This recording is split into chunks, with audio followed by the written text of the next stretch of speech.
The Lowdown Radio Show is presented by advwriter.com. Become a site supporter and receive our biannual magazine. advwriter.com.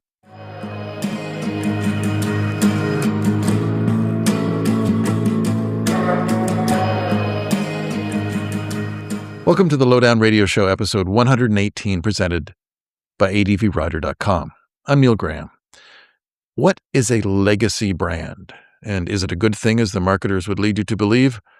Or is leaning on your past to look into the future a negative for both the manufacturer and its true believers? Think of it this way. The brand with the greatest legacy of all, be it Grand Prix wins or iconic models, or the way that it revolutionized motorcycling itself, is a brand that we don't think of as having any legacy at all. Honda. And yet those manufacturers who can't seem to address modernity lean on legacy like it's a walker to keep them from collapsing. I ask Motorcycle Global's Michael Uhlarik if there's a middle ground between the two poles, a sweet spot. He assures me that there is. Michael, thank you for joining me again. I know it's very hot where you are because our weather mass moved your way. So I'm sorry, and you're in the sunroom, and your children are at the beach. So I will talk very slowly and make you sweat to death. Lovely. We're going to talk about The Ducati, air-cooled Ducati owner. This is an area I'm familiar with. We're going to talk about legacy brands and in motorcycling. And it's always fascinated me that it seems like legacy brands are always tripping over themselves. The non-legacy brands, which of course have a great legacy, there's the irony. Honda, with its wonderful legacy and its 6 million race wins and titles, is considered a brand without a legacy, when it may have the best legacy. But of course, we don't think of them that way. But legacy brands seem to trip over themselves with this notion of authenticity or the bona fides. Why is it so complex for so many brands to get over themselves? I would say, this word brand that took over motorcycle and automotive marketing since really the early 2000s. It's a reflection of the people who work there and the senior levels. So you made the point about Honda. Honda has the greatest legacy of any motorcycle company. And I don't think that's a controversial statement. By far. 1947, a country that has literally been nuked. Yeah. A guy with, self-taught engineer, by all accounts, kind of a party guy, gets fired from making piston rings for Toyota. Okay. And within 10 years is racing he's racing motorcycles at Grand Prix level. Within 20 years is winning world championships, racing a car of his own brand in Formula One. Within 40 years, dominates not only the motorcycle industry at a colossal, on every level, technologically, economically, volume, but has crafted a global automotive giant. And that's 1980. Like, we haven't even talked about the last 40 years. Yeah. But they don't talk about that. They talk about today. They talk about tomorrow. They talk about when they talk, and Honda is not very verbose in its public persona. They're really focused on the product. Hey, this is what we make. This is what it can do. For lack of a better term, legacy motorcycle brands talk really endlessly about their heritage, because I think the people who have those positions at the top have been conditioned through their education, formal business education. They usually come from marketing and sales. They all have MBAs, which, it's Master of Business Administration, but really it's marketing. They are looking at their companies through the lens of brand, which is how much intangible value add can I tack on? Because that's, from a money point of view, that's good business. How is it that at its peak? Because it's kind of charging people for something that you don't have, charging them for something that isn't there. Something that isn't there. So how is Tesla the most valuable car company in the world? It defies gravity, defies logic. They don't have the traditional way you measure a business's value is tooling, patents, bricks, mortar, sales, inventory, things you can measure. And then we started measuring brand. And, Coca-Cola, Harley Davidson, these brands, took this on in a big way in the 80s and 90s, and they started to say, well, how did Harley Davidson make so much money? They convinced a lot of people for a long time that the motorcycle had a magical aura. The brand had this aura that no one else could match, and because it's subjective, you can't argue. Like, it's like arguing my child is the most beautiful child in the class. Well, of course, as a parent, you're gonna think that. So it's the same kind of psychological effect, and if you can convince other people that your product or your brand, has this intangible value, then you can multiply, its actual value in terms of dollars. The best example that I could give is not, you know, let's say Harley Davidson or a Honda, it's actually Ducati. And I say this to a Ducatista as a Ducatista. Like, Ducati, most of its life, the first 20 years of its life was a regional electronics company. Then they made a couple of motorcycles. Most of their motorcycles were poor in quality and low in performance. Spare me your tears about the 350 single and the 750 SS that won one race. But that's important because while, Desmodromic and all this stuff is really great, the company doesn't manage to succeed as a business until Texas Pacific Group gets a hold of it in 1994, 5. And they take over a company and they understand that it's as a traditional business, it's garbage. It's worthless. It's actually worth less. It has so much debt, so many legacy obligations, that it is actually worth. It has a negative value. Yeah. But these guys from New York and these consultants from Bain and Kinsey and TPG bigwigs come in there and they go, "We know what the value Ducati is. It's the mythology." Because they had seen what Bain and guys from Wall Street had done to Harley. Harley was worth less in 1983. It was a indebted, essentially dead company. And then they said, "Yes, but what is it that people love about these things?" Well, whether people loved the bikes or not was irrelevant, is that people love the idea of it Yeah. a lot. And so TPG takes Ducati and they do just barely enough to get the motorcycles running out the factory door. Just barely enough to keep dealers in the bare minimum of parts.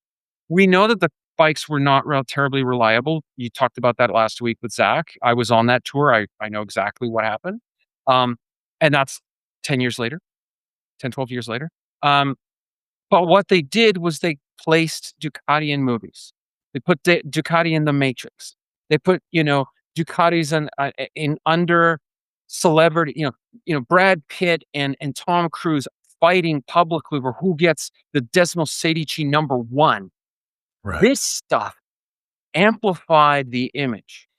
Once again, it's the NBA crowd that took over F1, Formula One, which was popular, but never really a phenomenon except for super geeks until an American promotional firm takes it over and does a Netflix series. So this is what brand is. And you can stack the multiple and essentially, I mean, TPG literally put it in one of my books, and I don't have the book in front of me, so I don't remember who made the quote, but I remember them they putting on paper saying, "We're not looking," when they were gonna do the IPO in New York with Ducati, "We're not valuing this company as a motorcycle or automotive business. We're valuing it as an entertainment company." Oh, wow.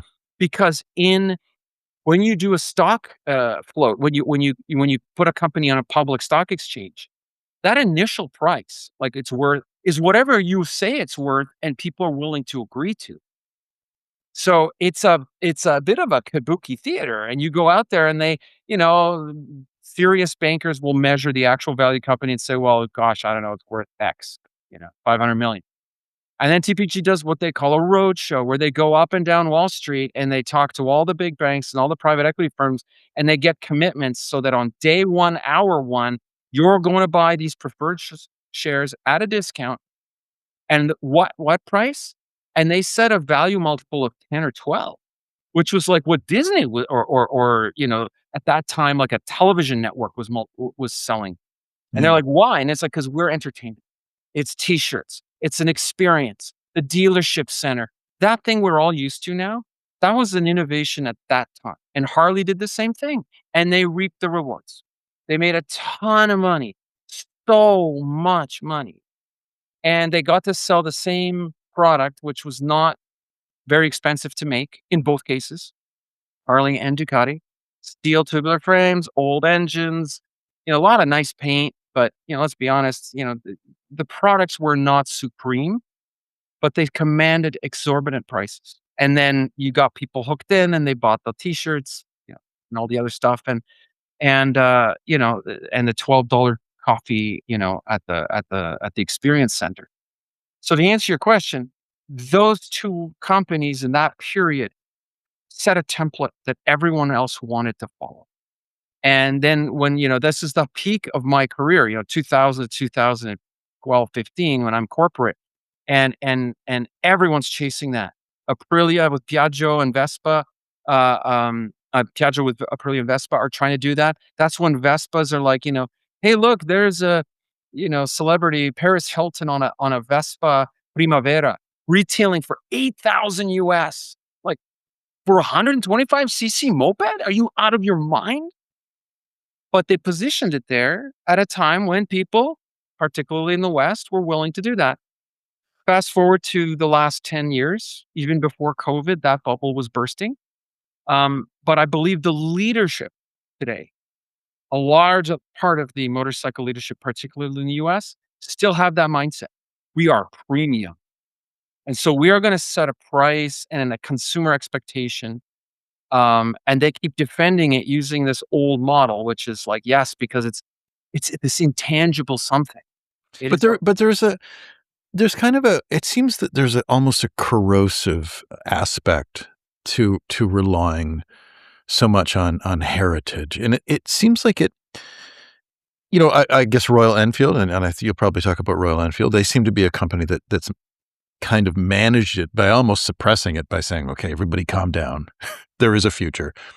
Let's do something that's not just the bullet."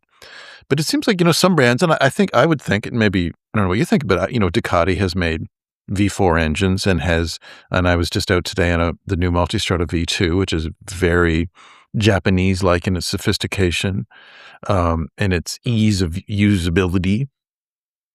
I don't know if that's a word, but some brands, Harley and Indian, I think are they seem to be really stuck because it's all about heritage in America, and they it, rarely do you see them actually talk about motorcycles.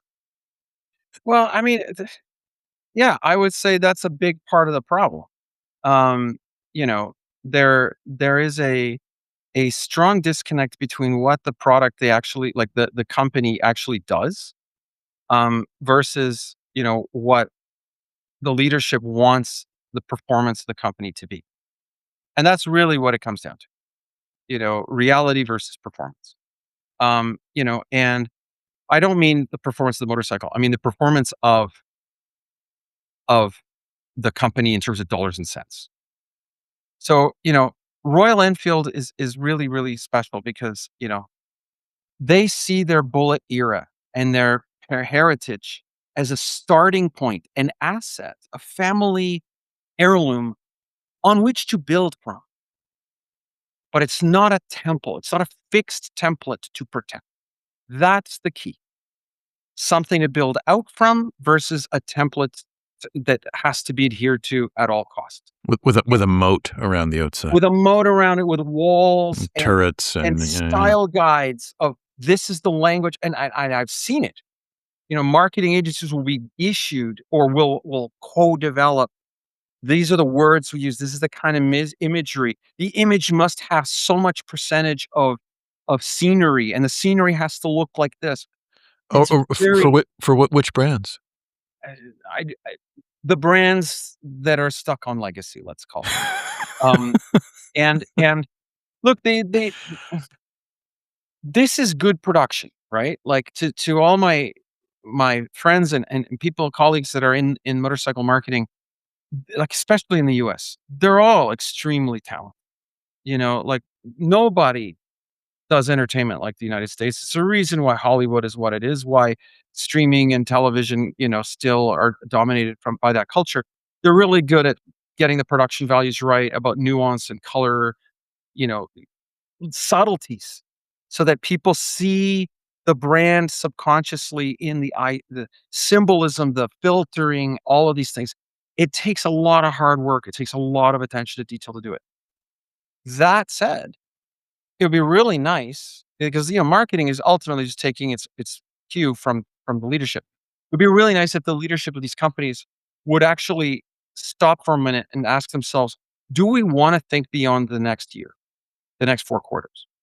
And, you know, uh, look, I recently published, actually yesterday, on my Substack, published a piece about, what the premium electrification models of the last 10 years, why they failed. I'm talking Harley Livewire. I'm talking BRP Can-Am. I'm talking to some extent, to a large extent, Zero. There was this attempt to recreate these values that were baked it so hard into these brands. Like the idea that an electric Harley Davidson, because the Livewire was marketed as a Harley Davidson for years before it was a Livewire, which is still a Harley Davidson. Um, like, oh, it's got to have the peanut tank, and it's got to have the low seat and the fat tire, and it's got to have a certain riding position. Okay, but why did Harley have that riding position? And well, it suited the architecture of the time. Okay, can the architecture change? And this is the same problem they faced 15 years earlier with the V-Rod. It's the same problem that is faced presently by Indian who are reproducing to the best of their ability a 1950s Indian chief. Um, you know, you've boxed yourself in so tightly, convincing yourself because you listen to your hardcore fans who are very important, but they are a very small nucleus. Again, Yeah. I'll go back to the Royal Enfield example. A nucleus to be cherished, absolutely respected, totally, but not the end all and be all, because then you end up with zealotry. And that's where we've gotten. In my career, Harley Davidson's a sacred cow. How dare you speak out against anything they do? Your career ends right then. And you're like, okay, so we can't say that the emperor has no clothes. Well, now everybody is saying it and they patting themselves on the back for their bravery. It's like, well, okay, great. Um, and it's not just them. It's not just them. Everybody was like, oh, they're Harley bashing. No, we can bash a lot of people here. And it's not for the, oh, hot take. We all want growth. We all want these brands to grow and succeed and find traction in a new generation. And it absolutely can be done. And the absolutely best example of this is Porsche. We're Gen X, you and I. We lived through the 9/11 is dead, rejoice, the 9/11 is back. Porsche tried to kill the 911 in the early 80s, replace it with front engine water cooled cars, which were brilliant. Everyone today, no question, the 924, 928, brilliant cars. Doesn't matter. The Porsche people clamored, "Hey, we're unhappy. Doesn't have an engine in its ass." Um, and so they brought back 911. Great, fine, but they kept the other cars. Yeah. Yeah. And what happened was the pie got bigger. The slice of the pie that was 911 stayed the same. And then they do it again with electrification. They introduced the Taycan in what, 2018? And it's patient zero for premium luxury EV. And it got copied. The Xiaomi X7, which everyone is screaming is going to destroy the European auto industry, is a really excellent Porsche clone. And, the business plan, Porsche thought they were going to sell 4,000 of these. They sold 40,000 over whatever, 6 years. The electric Oh, Taycan? the Taycan. Taycan. And they did it previously with the SUV. Oh my gosh, an abomination, a 4-door Porsche, a Porsche with a hatchback. All these steps did was widen the audience, bigger tent, more people come in. People who want a Porsche experience, maybe at a lower price point. Maybe they need to actually drive their car with kids and, do groceries and stuff like so Okay, let me jump in here for a second. yeah, So Porsche has done this, as you said, broadened their base by having a lot of different vehicles for different kinds of things, for different kind of needs and desires of their customers. But and I don't want to keep circling around to Harley Davidson, but it in this example, I think it makes sense. Harley, when it has tried, and some of they've made valiant attempts at going into other, great products. yeah. Um, but every time seemingly that Harley has tried this, even though, I mean, they're not going to dump the traditional cruiser, and nor did they ever give any intention of dumping it. Unlike Porsche, who was going to end 911 production. They did. They actually canceled it. Did they actually cancel? Okay. Yeah, for like a year and a half or 2 years. So Harley was never going to do that. But it seemed like, why? Whose fault is that? Is that management for not staying the course, or is it enthusiasts for just being so narrow-minded that they couldn't envision the brand that they love doing something else? I think like in any human endeavor, it's nuanced and it's both. Oh yeah, no nuances are no fun though. No, we want black and white. We It's want this black and guy. white. Yeah. The thumbnail on this video is gonna be, "I have the answers." Um, you know, number 7 will blow you. I'd never turn to you for answers. You just make things more complicated. That's it. It's complicated, and I would say it's both. Look, the Porsche enthusiasts complained, but you don't get your 911 GT3 without selling 100,000 Porsche SUVs. Yeah. Similarly, you don't get by Royal Enfield standards, low production volume, what do they call their sport model? Not the cafe racer, the G Oh, the Interceptor or Interceptor. yeah. You don't get that without selling 900,000 bullets. And the thing is you don't get a Himalayan. Himalayan is not a retro motorcycle. Go look at the Gorilla. The Gorilla is not a retro motorcycle. The Gorilla is you could change the color, the what we call CMF, color materials and finishes, put another label on it, and everyone would be like, "That is a 2026 contemporary scrambler, naked roadster." You could do the same thing with the modern Himalayan. The first Himalayan looked like something that was made in somebody's, like, in welding shop class. Yeah, it had that But sort of shop class feel, didn't it? yeah, like, very homemade. But the new Himalayan is a gorgeous, sophisticated piece of engineering and design. There's nothing heritage about it except the CMF and the badge on the tank. So my point is, everyone, you can have your cake and eat it too. You can have a brand that stretches into new areas. You don't have to alienate your base. You don't have to anger. I mean, some will always be angry. But these are the people that got angry when we introduced, electric start in 1970s. Like, how It's dare just you? it's just a fad. It's a fad. Fuel It's a fad. injection, yeah, Yeah. pneumatic tires. Yeah. They're puncture proof. They tend to get holes in them, the air Yeah. tires. But I mean, I take all of that. This should be, I would think, self-evident. And there's lots of examples, Enfield, Porsche, that can do this kind of stuff. So again, back to my question, which is why do certain brands struggle, almost like it's for the soul of their company, my God, struggle with this idea? I will go back to recent reporting that we did, Motorcycle Global, and, things that I've said on this podcast. This is largely driven by what we call the American exception. It is a motorcycle market built backwards. What do I mean? Everywhere in the world, a motorcycle is transportation with a joy, sport, recreational side gig. And of course, in the United States, a motorcycle is sport, joy, recreation with a possible maybe transportation side gig. But In it's other words, it's about as useful as a tattoo. right, and it's inverted in other ways. The U.S. Here's the thing: globally, and this includes every country in the world, out of like all 200 countries in the world, except for 2, the U.S. and Canada. Because you go south of the Rio Grande de Mexico, and the best-selling, motorcycles in Mexico, they sold 2.5 almost million motorcycles last year, new motorcycles. The best-selling models are all, $1,500 lightweight bikes or electric things like the Suron. These are bikes between 1,500 US and 4,000 US. It's sold in, low seven figures. Mexico, by comparison, has one quarter of the population and a fraction of the GDP per capita. So don't tell me that this is that there's a problem with motorcycling. The distances are too big. I don't know. Have you traveled in Mexico? Mexico's huge. The distances between Guadalajara and Mexico City is massive. That's like going 3, 4 states. You know, their cities are big.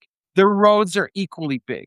The weather, they have a lot of different weather, different, so all these arguments are nonsense. The problem, and if we want to call it a problem, I choose to call it the opportunity, is that, you know, if we apply global motorcycle uptake, if you divide the United States into 4 markets by geography, and you could find comparables in Europe or Mexico or other parts of the world, the US should have a 3 to 4 million a million new motorcycle sale market. It should be almost 10 times the size it is right now. It's what, 500,000 now? Less? Yeah, and holding, but fundamentally, and again, like I said in other podcasts, those numbers don't include the uncharted, Alibaba electric bikes that. So let me just clarify. So you're saying if you took the US and broke it into quadrants, and the Southwest would be roughly equivalent to Spain, for instance, in climate. Yeah, You're well, I saying would say the Southwest and really, the South is largely equivalent to Mexico or Latin Europe, yes. where market penetration is, 4 to 1. So What is why is the difference? Why is there such a it's a market built backwards. It's a culture. It starts with the OEMs, the way they market. It's the so it's way a problem created by the manufacturers, you feel? I think it's pretty self-evident that it's a problem created by the manufacturers. My whole life, 5 decades of advertising in the And 80s hard living. and hard living. The in the 80s, up to the 80s, motorcycle advertising still showed the everyman. It showed pretty working class scenarios. At that time, it was still totally normal to see a person with a cigarette in an ad. It's a dude, younger, um, had a Samo, leaning against his GPZ or leaning against his, FZR, whatever it was. It could have been a cruiser, although they weren't, they hadn't achieved that popularity yet. But they were on a public street. They were in front of a restaurant. It wasn't this Disneylandified motorcycling image that we've had since the late 90s and particularly starts in the 2000s, where now the last 20 years, the image is not a restaurant, like just, it's a 1950s diner and there's a T-Bird in the back and, it's 5 bikes. They're all the same brand. And these staged people who clearly are 25 years too young to be riding those, $50,000 cruisers, and they're faking their, like, the ads became a pantomime. And I'll just jump in here because the Harley just released its Super Glide, which is the second retro version of the early '70s Super Glide. And I was thinking exactly that because the advertising, the images provided to the media were obviously in a California beach or a parking lot near the California beach, backlit, and there was a falcon with a surfboard. So yeah, I mean they're immediately going to something that Overbait. is not part of your life, Yeah, it's not part of my overbait. life. And if you're younger, and look, I just read a piece in Haggerty about how you've got Gen Z young women. I mean, these are still small numbers, like low 10,000, low thousands, but are attracted to what they call vintage SUVs, like a TJ Wrangler, like early 2000s, late 90s, Chevy Blazer. They like they like the Instagrammable image of, I'm a modern person with my modern digital life, but I've also got this very analog older car. So, it is boomer bait, but it's also been like it was looking back 20 years ago. It was looking back another 25 years. And now it's like looking back at a reflection. So it's really gotten bizarre. And, I don't want to, continue on Harley. So let me talk about another example. Like the best selling motorcycle in Ducati's history is the Scrambler Icon. Whatever that was, 2011, I think was the launch, Yeah. 400 and then a 600. And all the imagery was again 70s. It was styled, this again to call back to this 350 single that wasn't particularly good, but looked kind of neat. And, the 70s, the 70s, the 70s. Great. You know who bought those bikes? The Icon? It wasn't the cool young hipsters that they showed, the millennial hipsters 15 years ago. It was boomers who wanted to be like those millennial hipsters. Yeah. Yeah. And the proof is, I mean, I actually spoke to Ducati people, but, when they updated the bike, what happened? Bigger motor, more power, testa stretta, more power. Oh, beefier brakes, beefier forks. You could hit out a scrambler. What was the peak? I think it was 1,100. It started to touch $25,000. Yeah. And the whole idea of the scrambler was lightness. And I don't mean just weight, lightness of being. And an ease. There was an ease they were trying to associate with it, weren't they? On road, off road, take it to the beach, take it to work. It's easy to use, low seat height, low power. And now it's just another expensive toy. And so coming back to what the point of your question, where is this coming from? It's coming from the OEMs. And it's coming from the OEMs and it's taken on a life of its own. You get new young talent in marketing, new young talent in business development. When I say young, sadly for us, I'm talking guys in their 40s, women in their 40s, millennials who are now settling into comfortable middle life, I hope. Um, and they are, saying, we've got new technologies, new techniques, new ways to promote. But the mythology and the walled gardens that these legacy brands, and this brings us back to the start of the conversation, the mythologies that have been deified in these temples have become a cage. Yeah. It's not a question of we gotta hire that hot up and coming executive. She did so much great work at this other company, other industry in broadening. They hire all those amazing new people, but those new people get diluted the moment they enter the brand. Well, You know, Artie stars with Harley. Again, not trying to pick on Harley, but here's an example of someone who came from other companies unrelated to motorcycling other and industry. Yeah. other industries, and he was very successful. And he, freely admits that he was not a motorcyclist, wasn't tuned into it. But my God, you hear him talk now, and by all measure, he's Harley dealers in particular are very enthusiastic about him. So I'm not trying to be negative about him at all or his what he's trying to do. But to hear him talk now, my God, it's like he was rebuilding panheads when he was 8 years old. I mean, he seems so steeped in the culture and history, and it's kind of shocking in a way.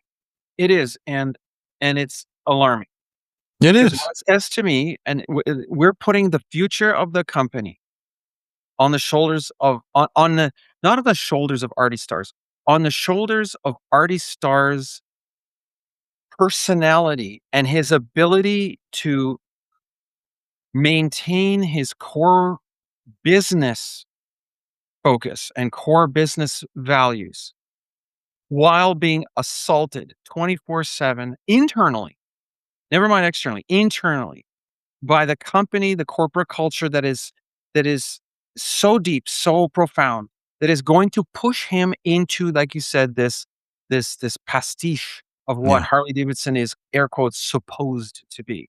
Whereas they hired these outsiders. Jochen Zeitz, everyone loves piling on. Oh, I knew that was never going to work. Yeah, no, you didn't. Everyone was excited when he joined because he turned around a legacy brand that was stuck. And, the difference between Zeitz at Puma and Zeitz at Harley Davidson, and there are a lot of opinions, and I know I was not, inside Harley Davidson, so, you know, that's a caveat. But he did execute it exactly on the plan that he said he was going to do, and that plan was approved by the board. And, the plan was we've got to focus on these, like, I'm not saying it was the right idea, but, Zeitz said, "I'm gonna focus on our core values, which is this big American touring motorcycle, and slowly walk us back from the Pan America, killed the Bronx. We're not doing those things. We're gonna do what we do best, and we're gonna cut operational costs to the bone and amp up margin and hope that that works, because that's what he thought would work. It Yeah. didn't, and now from what I can tell, Mr. Stars, there's these plans and they always have a cool name, and he's been briefed by their multi-million dollar Madison Avenue marketing firm on what to say and how to say it and rebrand this brand. Guys, it's not that hard. Your core customer is vanishing. You need to bring in new product for new generations of people. He's talked about it. They're talking about bringing in this 400cc vehicle from India. That's going to be a tough lift in the current environments towards imported products in the US. And in the, the let's call it the brand environment vis-a-vis their crosstown rival Indian. And this again is an example, again, I'd like to leave Harley for a second, just say this is where you've got to let the world come in a little bit. I would say a lot. You can't just live in your little clique and think that, well, this worked before, it'll work again. What's the definition of insanity? You know? And if I could bring it to another legacy brand that has struggled with this forever, it's BMW. You know, uh, uh, both Motorrad, BMW motorcycle, and also the car company. You know, BMW was a nothing car company for decades, and also ran until the E33 series. And that car is not amazing. It's amazing to drive if you're an enthusiast, but that's not the point. We're not here to litigate cars. They found massive success. It was a combination of different factors. Again, it's nuanced. Good design, great product market fit for a certain part of the market when the yuppies were taken off and a certain kind of American customer wanted to send a signal, Yeah. and they grew and they grew and they grew. Meanwhile, motorcycles went the other way. From 1970 to 90, BMW motorcycles shrank because they made motorcycles for old men. They made touring bikes and police models. And they were, leaning on this famed reputation, sorry, that's means the same thing. On this reputation of invincible reliability, which was itself not true. Certainly not compared to a Honda or a, Suzuki or Yamaha. Um, and they almost stopped making motorcycles in the early 90s. The board of the company almost said, maybe we should get out of this business. Um, and so, fast forward today, the GS tries to be both old and new. We've sold over 1,000,000 GS models. No, you've sold over 1,000,000 motorcycles with the name GS.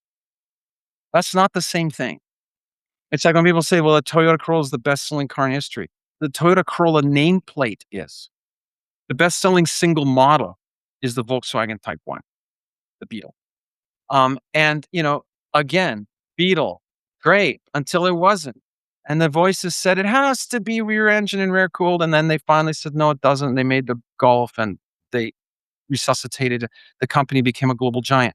You can have your cake and eat it too. What You about can have your retro bike. BMW has dipped into the past in their marketing. They talk about the Dakar wins in the 80s. They talk about that Boxer, but then you look at their lineup, they've got parallel twins, inline fours. Their right? sport bike has absolutely nothing in common with any BMW previously made, and they can coexist and grow. And where BMW falls always is when they get too excited and they do something like the R18 and they try and do this retro modern thing. It's like the Cruiser, the 12C.